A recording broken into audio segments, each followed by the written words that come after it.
Hey, this is Dave Erickson with EnduranceHour.com. If you'd like to get a free run form analysis like this one, click on the link below to sign up. When you do, you'll get an email to confirm and directions will automatically download. Hey Westin, thanks for sending me your run video for analysis. So the first thing I look at when you were running away from the camera, the main thing I could see was your cadence. Because you were running so far away, I couldn't really see much else, but the initial thing was your cadence. You have a very slow cadence, and what that means is the number of foot strikes you take per minute. Look to be about 70 foot strikes a minute or 142 foot strikes a minute, and we want to bump that up. Bump it up slowly. The next goal would be to try to maintain 75 to 80 foot strikes a minute, and then try to get between that 80 and 85 foot strikes per minute. So you can do that just by running in place. You want to think about lifting your knees, driving your knee forward, landing underneath your center of mass, which is your hips, and just focusing on fast feet. The second thing I noticed from the side view is when you started running, you leaned forward from your waist, and then you started running, and then you kind of came upright.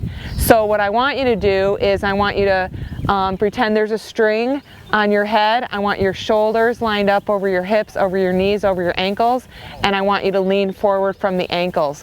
What that does is when you lean forward from the ankles, then that brings you up on your midfoot. Right now I'm on my midfoot, and then the more you lean forward, then you just kind of start running. Because the motion of leaning forward forces you to start running. So you want to think about leaning forward from your ankles, not leaning forward from your waist. I can tell as you start to run, you go from this to a little bit upright. I just want you to know that the forward lean is important. It's almost like your accelerator. The more forward you lean from your ankles, the faster you start to run. So again, number one, the first thing is let's increase your cadence. Let's focus on that forward lean. Next, I'm looking at posture. I already said, you want to get a string. Pretend there's a string that's pulling on your head, keeping your shoulders in line with your hips, knees, and ankles.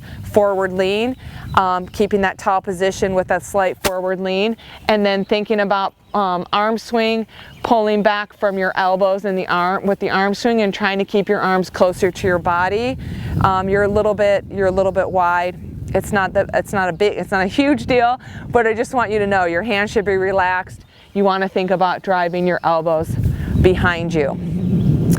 And when you are thinking about foot strike along with cadence, you want to think about striking the ground. It's a balance issue underneath your center of mass. So you can just do, one-legged hops, one-legged balance drills like I am. I'm a little off balance due to the terrain that I'm on right now, but just doing a few hops, making sure you understand how to land directly under center of your mass.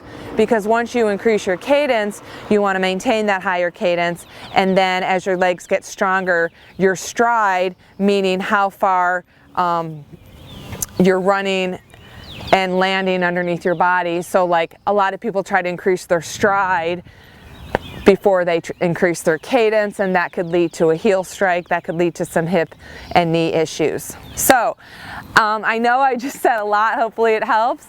If you have any questions, let me know, and make it a great day.